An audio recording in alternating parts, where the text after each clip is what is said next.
my name is Trinity, and if you are here, you're here to talk about books, because that's what I'm here to talk about, books.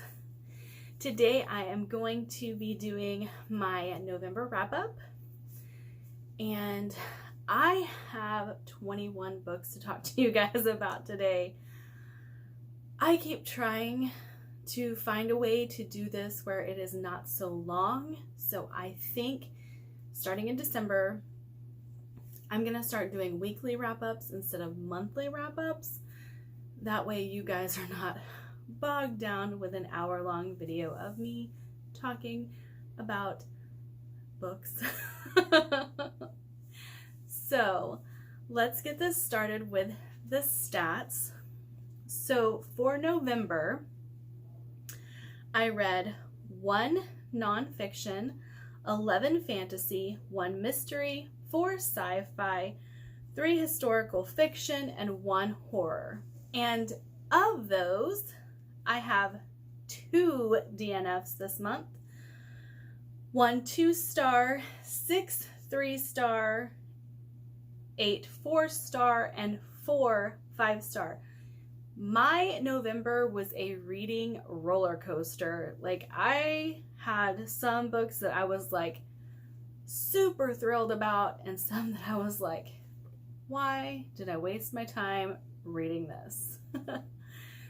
So, to make things a little bit more condensed, a little shorter, I'm going to be talking about these books, but very briefly, and basically giving an overview of why I liked them or didn't like them. Okay, so we always work from the one I liked the least to the one I liked the most. And I have to say, on my 2 DNFs, these books aren't bad books, they just weren't for me. And the first one that I read was Eaters of the Dead by Michael Crichton. It's a historical fantasy. I read it for November. I got the audiobook, and it was really slow, and it read like a history book, which I wouldn't have minded that had I picked up a history book. But I picked up a nonfiction historical fiction book, and it wasn't to my taste. And with Michael Crichton, I expect a little bit of like action, and it just wasn't there. And I was bored. It was not the book for me.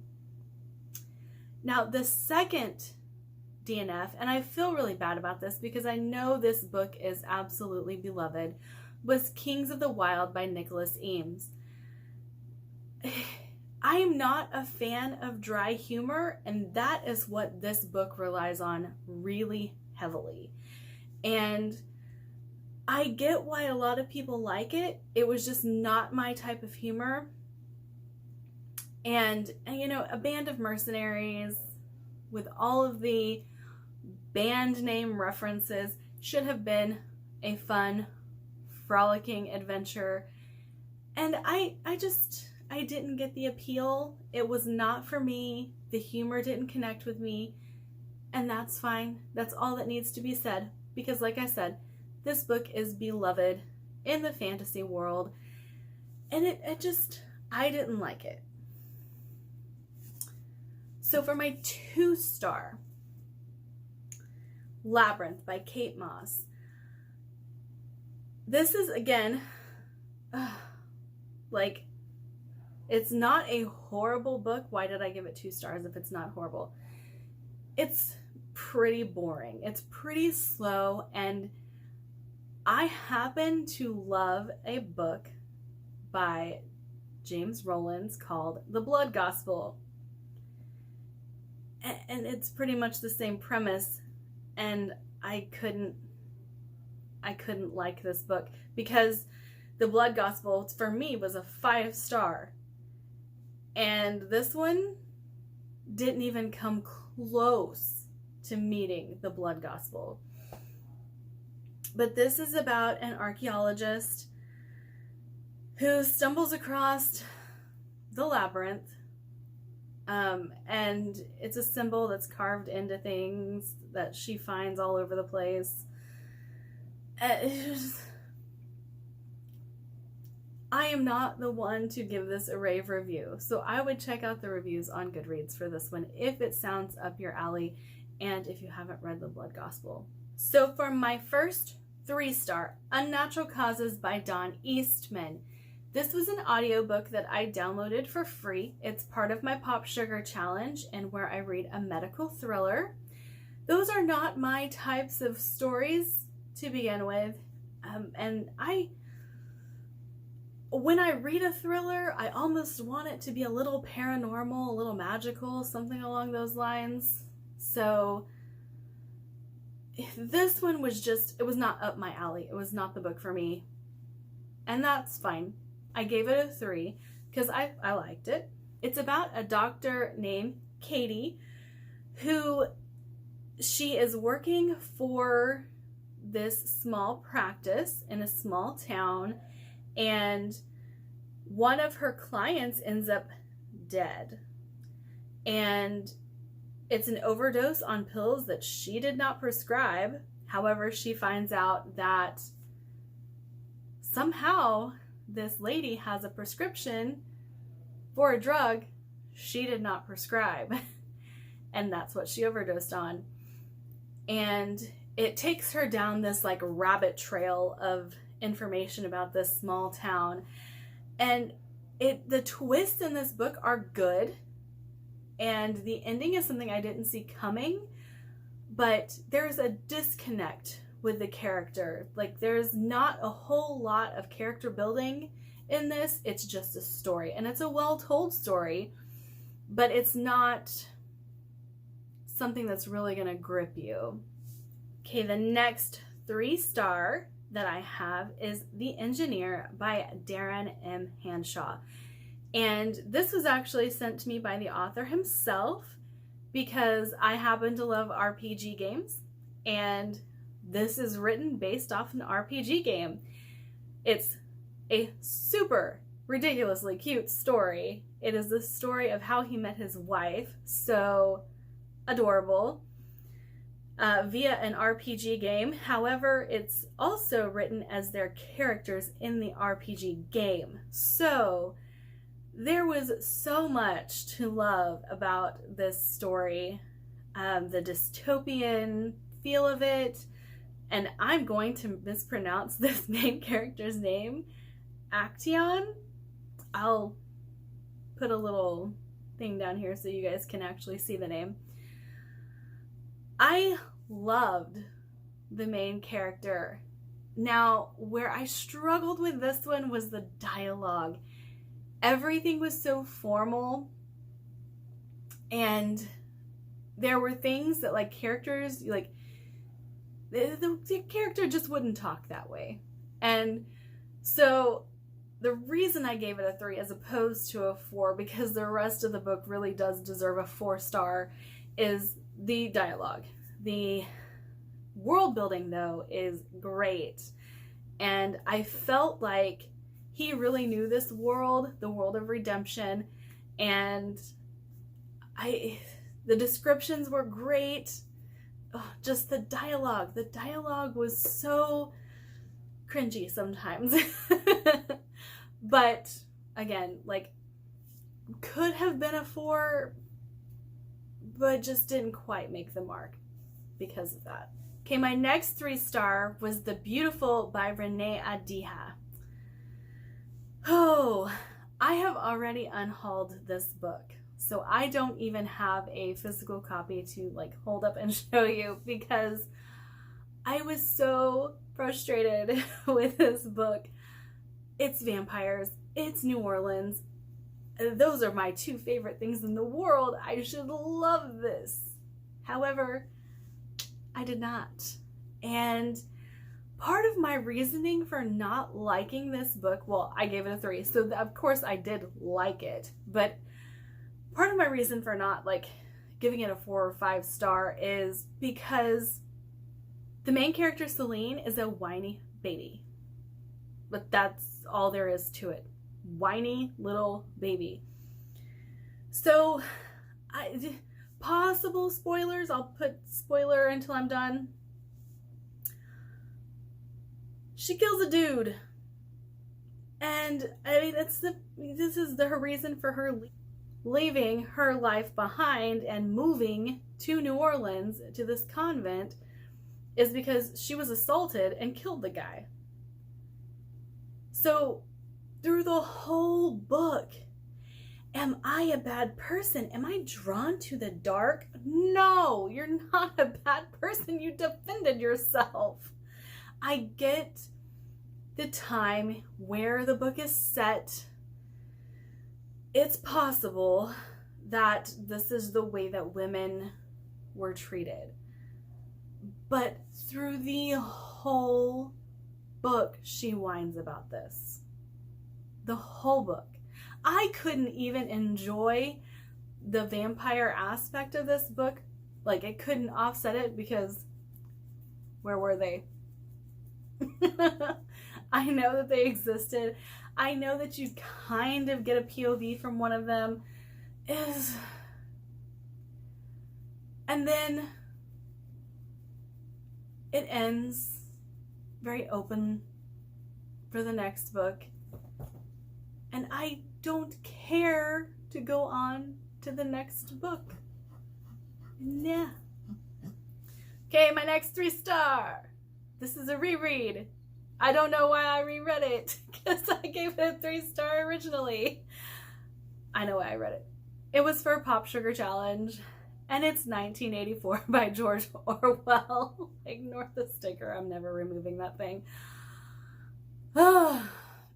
So, I do like this book. It's not a favorite of mine. Why did I reread it? Why are we so out of focus here, guys? Why did I reread it?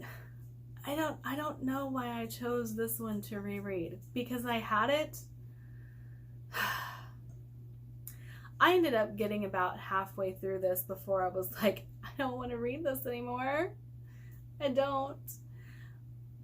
But, you know, I did end up pushing through and finishing it, and I feel the same about it that I did years ago. And if you don't know what 1984 is about, you can look it up, because I feel like this is something everybody knows. Okay, my next 3-star is actually a short story that I read by Andy Weir called Randomize, and it is part of the Forward series on Audible, Amazon, and you can read them or listen to them. This one was about a casino that figures out how to use quantum computing to work in favor for them, and then the person they hired, it's so short, I don't want to give everything away, but it's about a casino and how a casino could be affected by not actually having random numbers generated and someone figuring out how to actually work around that. So sci-fi, gambling, all that fun stuff. Andy Weir. 3 stars. It was fine. Nothing wrong with it. I am excited to get to the rest of the short stories though. Okay, next 3-star, and I am so sad about this, guys. Half a War by Joe Abercrombie. So I read Half a King and Half a World. Half a King was fantastic. It was a 5-star.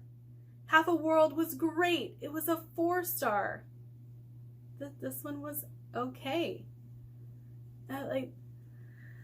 I did not like the perspective change. So I really liked Yari's perspective. I loved it. Great story. Great story for him.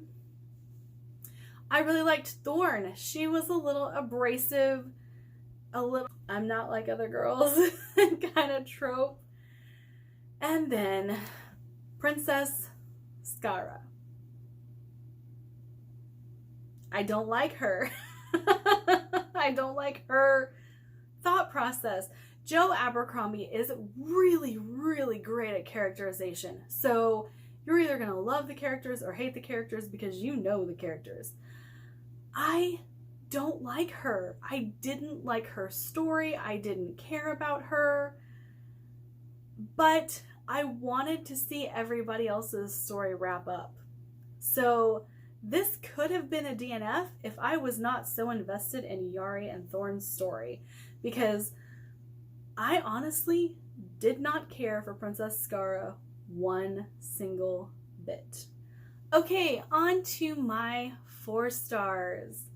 So I read Ink and Bone by Rachel Kane. Now, this is a little hard to try to explain, but I did give it 4 stars. I did like it. I'm just not invested in it, and so I don't want to continue this series. However, I did like this book. The premise was just not for me. Like, I don't see myself like being really super involved with all of this. Like, I don't know. I don't know how to explain it. It's really hard to explain.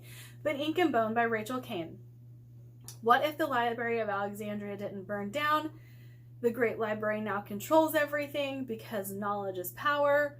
And what if some people have figured out smuggling books is a way to make a living? That's what's going on in this story. So Jess, our main character, he is a runner. He runs books for his father. It opens up on a very weird scene of a very wealthy man buying a book and eating it because that's how you show power. Odd. Very odd. And the rest of the book is kind of, it does have some dark academia elements, but I don't know. It just didn't click for me. Even though I really liked it, it just was not something that I'm like gung-ho ready for the next one. And I can't even explain why. Okay, the next 4-star is a short story that I got from the author, and it is The Route of Ice and Salt by Jose Luis Zarte. I do not know how to pronounce that last name, and I really do apologize. This one is a retelling of Dracula's voyage across the sea, and it is done in a very erotic way, and I really enjoyed it. It is about the captain, and he's not given a name, he's just the captain, dealing with what it's like to be on this ship with all of these men when you're homosexual, and dealing with those urges. And it's really a commentary on how gay men are treated in the company of men. And it was beautiful. It was so beautiful. So beautifully written.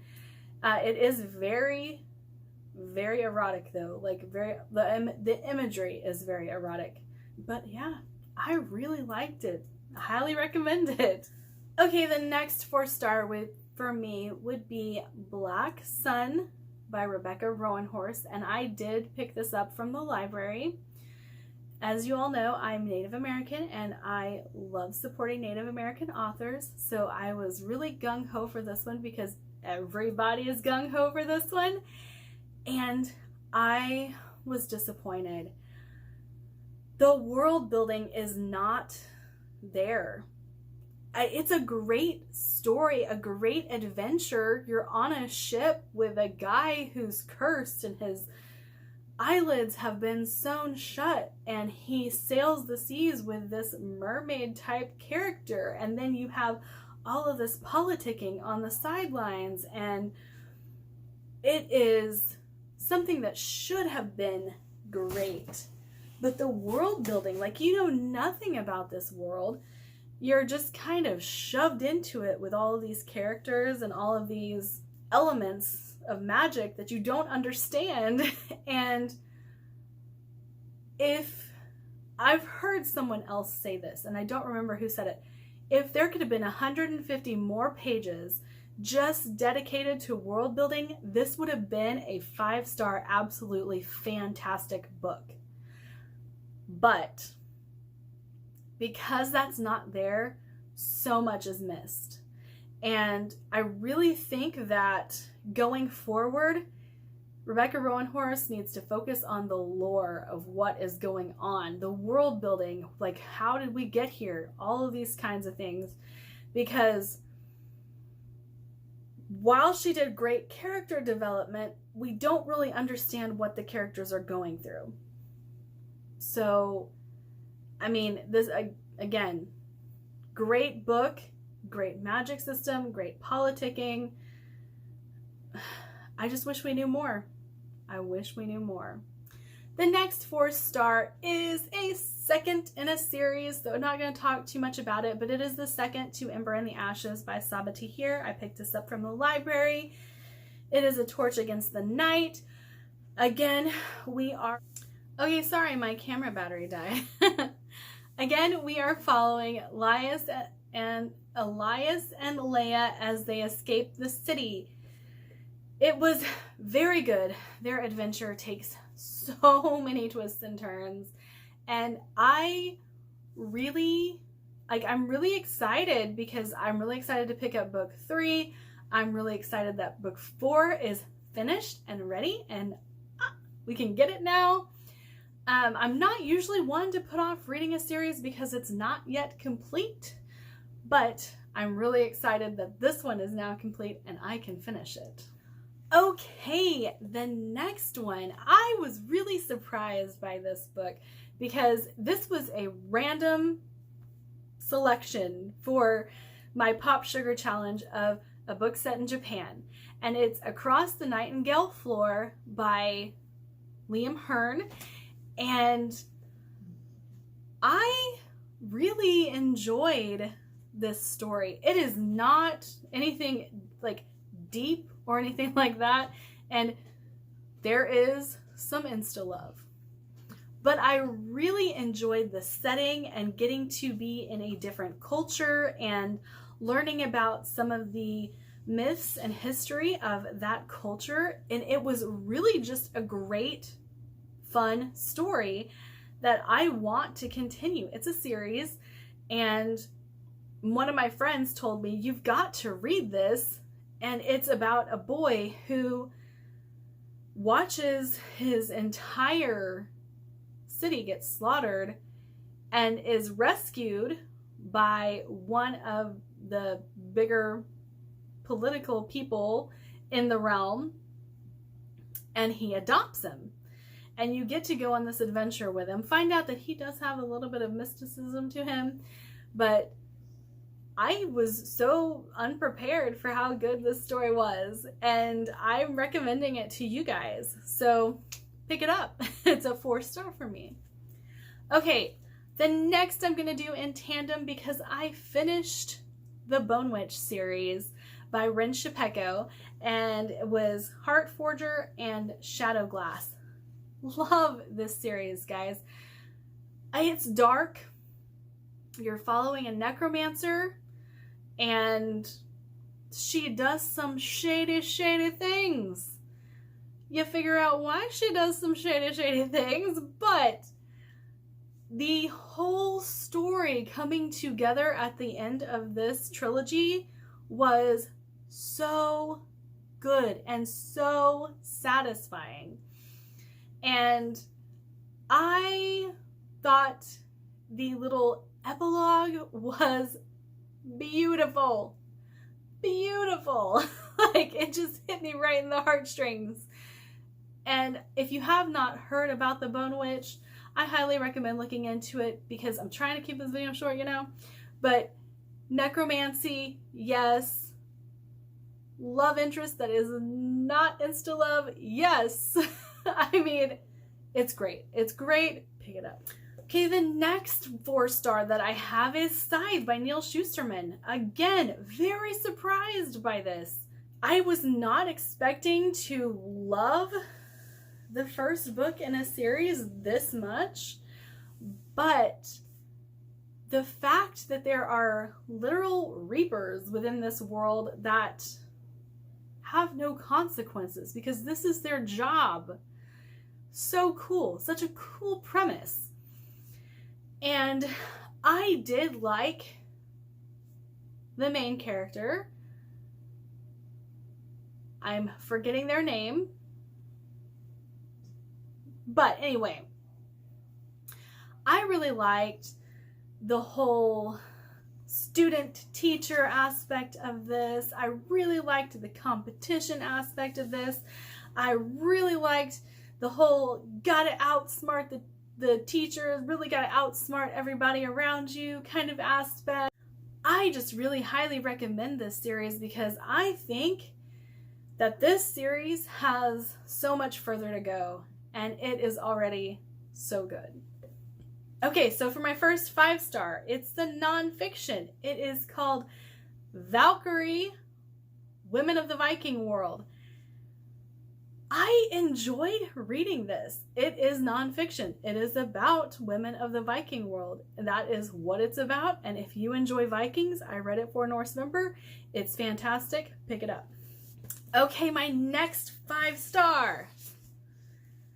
Library of the Unwritten by A.J. Hackwith. This was so good. I don't know what I was expecting when I read the premise of a library in hell, but I could not put this down. It was fantastic. You're in hell, you're in Valhalla, you are going on adventures from hell to earth to track down a book, actually a book character because it ran away. It just so good. And then there's a battle for the library. Fantastic. Fantastic. I loved every minute of this. Okay. My next 5-star is Burial Rites by Hannah Kent. This has been on my TBR for forever, and I finally just was like, I gotta read this book. I am so glad I did. Guys, this is dark. This is crass. This is about a woman who is on trial for murder, and she totally did it. But there are underlying circumstances, and you find out that even though she did it, it may have been self-defense. But no one cares. They want to see her hung or burned or however that goes. But this is her story of her imprisonment and trial and how she comes to befriend some people before she actually dies, and they find out the truth. And it's really dark. It's really, really good. And the writing is absolutely beautiful. Okay, and for my final 5-star, the best of the month.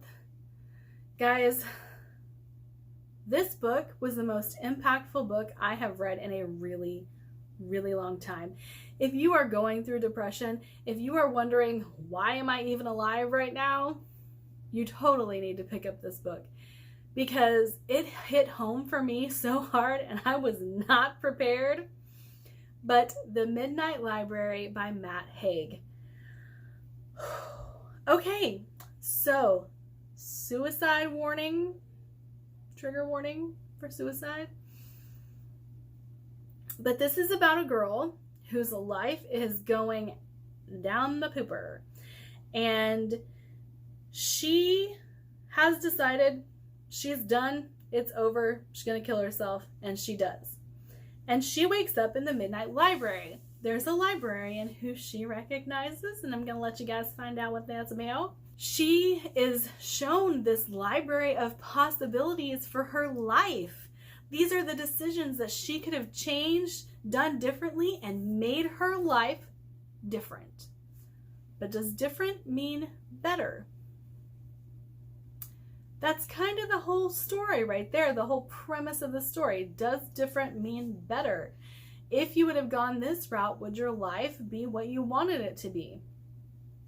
And guys, just the whole telling of this story and the many, many different routes she picks to see if her life would be better is, it's so beautiful. It's just so beautiful to watch her go through this journey. And this is definitely going to make it on my top 20 because we're doing a 2020 of this year. And I am blown away. It's so fantastic. All right, that's all I have for you guys today. Thanks for watching, putting up with me talking for another hour probably. Have a good one. Like, subscribe, do all the fun things. Bye.